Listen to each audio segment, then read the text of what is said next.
Welcome to the Small Business Made Simple podcast, brought to you by socialmediaandmarketing.com.au. Being in business is never easy, but it can be simple, or at least simpler. Join me, your host Jen Donovan, every week where we focus on marketing, social media, and working towards simplifying your business. You with me? Let's do this. Gonna dream it big, 'cause someone out there listening. Everyone's got a voice to give, and it's time I heard you whistling, 'cause there's no point at all,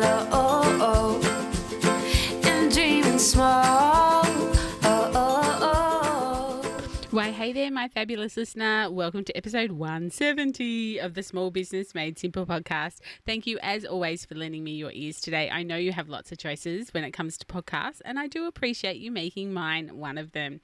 If you're enjoying this podcast, then please take a screenshot of you listening and share it on your socials and tag me, because I would love to be your supporter too and cheer you on. So if you tag me, that means that we can follow each other and I can be your cheerer-honourer.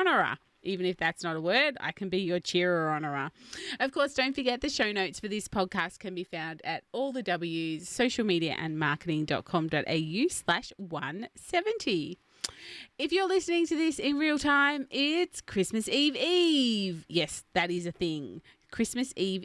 It's December 23, and for most service-based businesses, we are now completely shut down. And for most bricks and mortar retailers, it's about to turn ugly.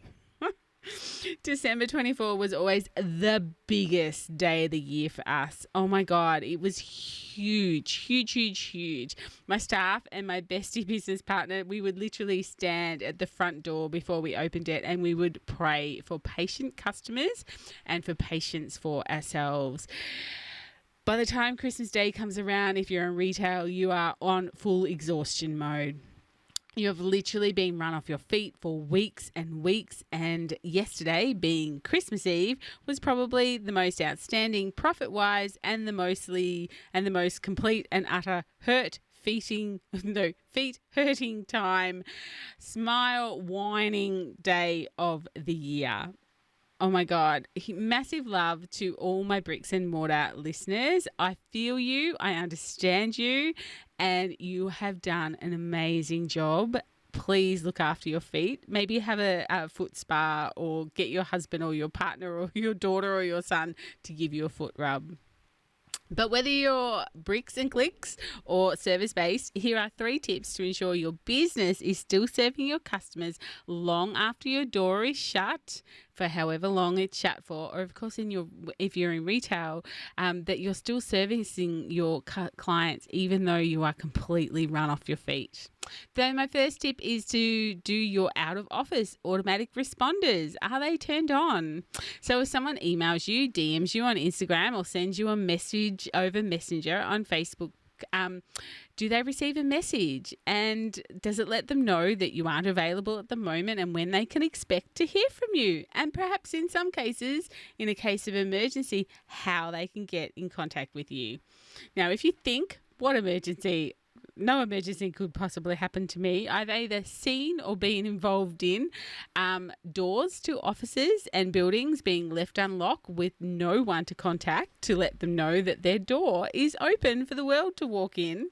I've seen websites go down and get hacked, as I've seen social media accounts do that as well over this busy season, and no response from the owner, which, the person who is trying to deal with it is very frustrating. And I've also seen some unusual banking behaviour that needed someone's attention, but the owner was awfully hard to find. So emergencies do happen in all sorts of ways, so make sure that someone knows how to get in contact with you in case of an emergency. So have a in case of emergency strategy. Maybe it's just as easy as making sure that you check your DMs or you check your emails, or that you look at that ping that says urgent, attention needed, even if it's just for 30 seconds, or maybe not 5 seconds, let's say.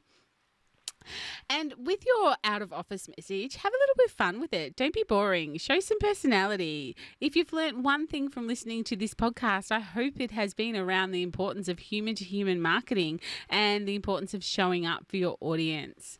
So as a bit of an example, like it or don't like it. That's okay. This is me. You do you. Here's my out of office responder for 2020. Hey there. Thanks for your message. Jen is away from her desk and she's on a little well-deserved Christmas break, possibly sitting by the pool or more likely watching reruns of Friends on Netflix under the cooler. While she's busy, she's asked me, her trusted personal email bot, to step in and make sure you're taken care of while she's away. Because Jen might be terrible at choosing a new Netflix obsession, but she is devoted to making her clients happy. So you can bet your bag of fairy floss she'll respond to your awesome message when she returns to the office on Monday, 10th of January. In the meantime, why not stalk her in her community at the Like-Minded Business Owners Facebook group and get the scoop of the latest goss and guidance, or go and follow her on Instagram at JenDonovan_. In love and living your best life, Jen's email bot. So that was my automatic responder. See, have some fun with it. Make people have a bit of a giggle and a bit of a smile as they read the message that comes back to them. I use different versions of that for Facebook and Instagram and my emails. But you do you. But make sure you show a little bit of personality and make sure it's set up. Number 2, my second tip for you is make sure you've updated your business hours on your Google My Business account and your Facebook business account, and maybe even post your business hours on your socials if you think that's required. Don't leave people hanging to see you or hear from you when they simply don't know that you aren't available. Let them know all the places, in all the places that you can, that, what you're doing, that you're off work from X to X and you'll get back to them. And in case of emergency, please, blah. This is what someone who creates a community does. They let their community know where their fearless leader has gone for a couple of weeks or a couple of days. My third tip for you is to send out an email to your loyal email subscribers, the ones on your list, and let them know also what's going on. These people are your people. Send them a Christmas, end of year, New Year, whatever it is for you. Send them some love and tell them when you'll be back and how they can contact you if there is anything urgent. Send them an email when you get back as well and let them know you're back on board and you're here for them. One of the best emails that I send out about every quarter or so is based on the principle of 7 powerful words. So it's a 7 powerful word. Basically, it's a 7-word email, and it says something like, hey, insert their name. How are you? How's business? Nothing more, nothing less, just 7 words. Hey, Jen, how are you? How's business?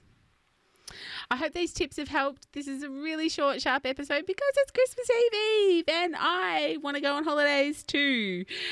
If you're already on holidays and maybe some of these tips you haven't set up, then quickly slip back into your DMs and into your socials or your emails and set these up and make sure that your clients know who you are, or not who you are, where you are, and when you will be back. If you're building a community, you need to let your community know what you're up to. Of course, don't forget about my workshops that I mentioned last week on the podcast that are coming up in January. I have a planning day on Monday, the 17th of January. You can find that information at bit.ly/virtual planning day 2022. And we have a content planning day. So to get 90 days of content done and dusted, that will be on Thursday, the 20th of January. You can find that at bit.ly/content planning 2022. And of course, don't forget the first 5 people that sign up also get a 30-minute strategy session with me to go through your goals and your content and make sure it's all schmick for 2022. And that, of course, is valued over $210. But for now, Merry Christmas.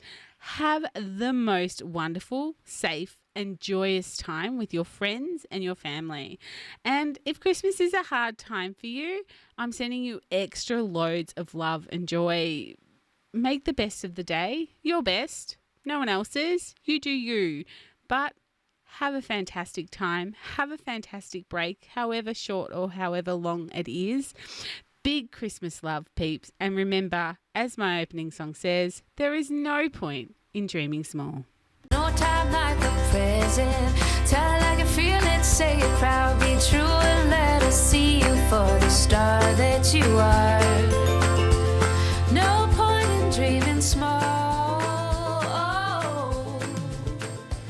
I would like to acknowledge the traditional custodians of the land, the Yorta Yorta people, on which I record this podcast and conduct my business today, and pay my respects to their elders, past and present. I extend this respect to the Aboriginal and Torres Strait Islander people here with us today as well.